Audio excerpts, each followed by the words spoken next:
दोस्तों, आपका स्वागत है 10 मिनट रिवीजन सीरीज में, जहां आपको मिलेगा पूरा चैप्टर एकदम शॉर्ट, सिंपल और स्मार्ट तरीके से।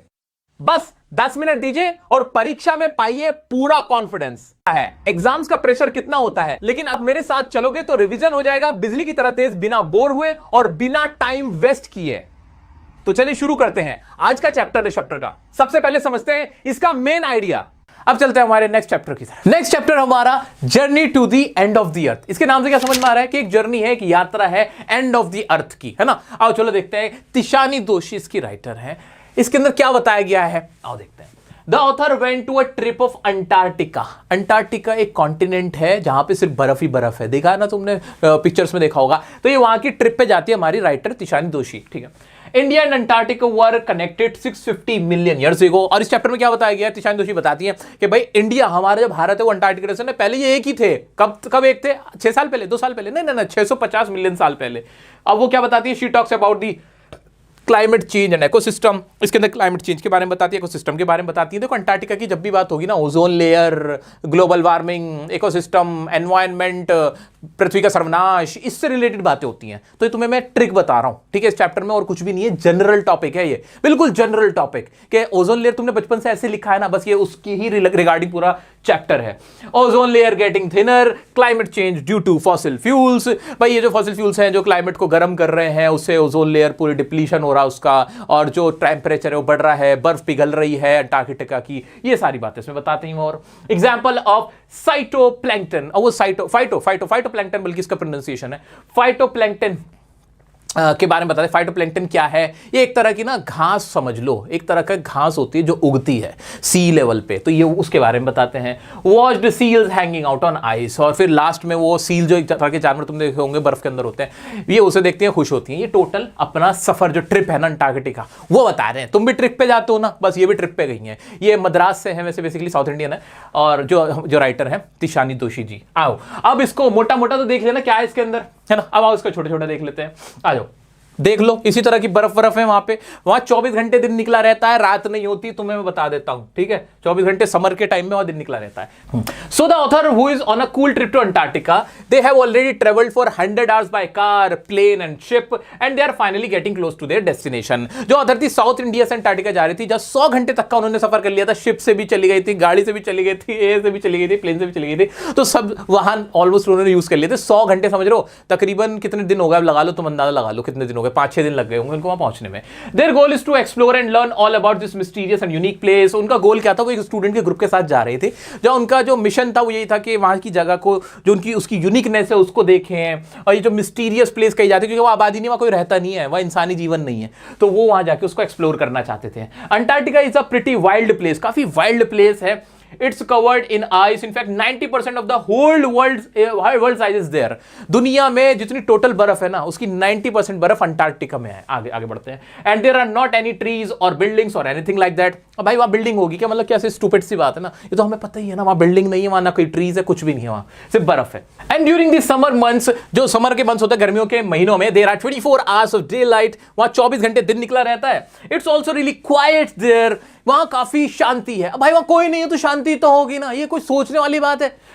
Which is kind of eerie but also kind of cool। वो थोड़ी सी अजीब सी भी है, डरावनी सी भी है, लेकिन कूल भी है, ठीक है। ये तो सारी लॉजिकल बातें कैसे रटोगे कि वहां पे कोई नहीं है तो शांति है, वहां पे बिल्कुल क्वाइट माहौल है, बिल्कुल एटमॉस्फेयर है, एकदम रिलैक्स एटमॉस्फेयर है, वहां कोई है ही नहीं, जब ना बिल्डिंग ना आदमी का बच्चा। आगे बढ़ जाते हैं। The author spends a couple of weeks in Antarctica. Author वहां लगभग 2 हफ्ते वहां गुजारती, checking out all the sites and learning as much as they can. वहां साइट सीइंग कर रही हैं और वहां सीखने की कोशिश कर रही हैं अंटार्कटिका में। आ जाओ, it's a pretty amazing adventure, ये काफी मजेदार एडवेंचर था।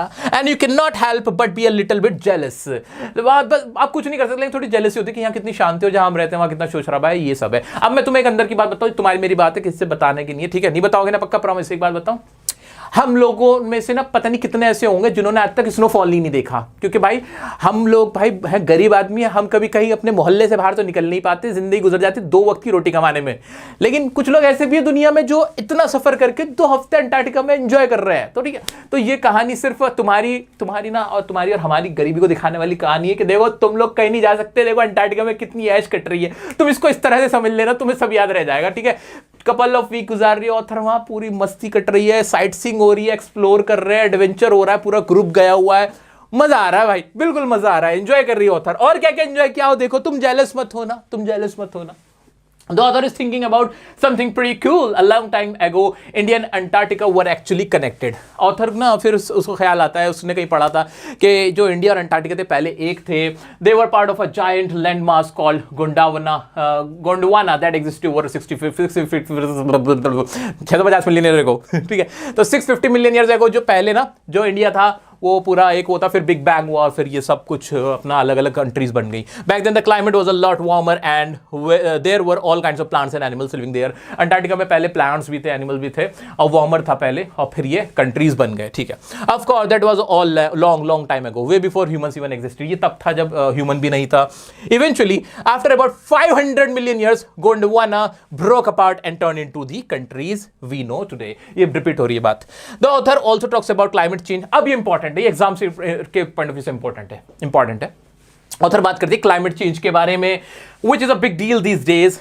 दे think that if we want to understand it better, we should go visit Antarctica and see for ourselves what's happening to the ice there. हमें climate change को अगर कभी सोचना उसके लिए कंसर्न है तो हमें अंटार्कटिका जाना चाहिए एंड हाँ देखना चाहिए कि कैसे आइस मेल्ट हो रही है वहां पे due to climate change. Next we find out about the ecosystem in Antarctica. Antarctica का इकोसिस्टम कैसा है और वहां पे लिविंग थिंग्स क्यों सर्वाइव नहीं करती, ऑथर उसके बारे में बताती है. और क्या बताती है फिर ऑथर हमारी? This means that even small changes to the environment, important line है एग्जाम के पॉइंट ऑफ व्यू से, सुन लो. Even small changes to the environment have a big impact. वो बताती है फिर कि जो स्मॉल चेंज होता है ना एनवायरनमेंट में उसका भी बहुत बिग इंपैक्ट होता है. कैसे? For example if the ozone layer keeps getting thinner, जो हमारी ओजोन लेयर है अगर वो थिनर होती गई और पतली होती गई, जो यूवी रेज आ रही हैं जो डायरेक्ट पड़ती हैं उससे ओजोन लेयर हमारी रक्षा करती है. अगर ओजोन लेयर ऐसे ही थिनर होती चली गई और पतली होती चली गई तो पराबैंगनी किरणों से हमारी रक्षा कौन करेगा?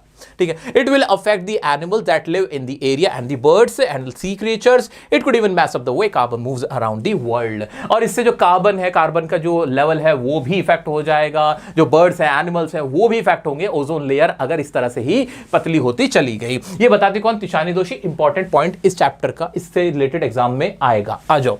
We also learn about some of the things that are causing climate change like burning fossil fuels.